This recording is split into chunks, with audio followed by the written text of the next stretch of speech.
make the changes there.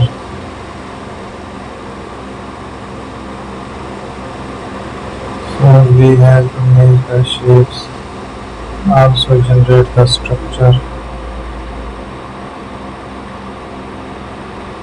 So we will try to make the changes, also add a structure and shapes there. We have to add it. So we will take the shapes. So here is a pen.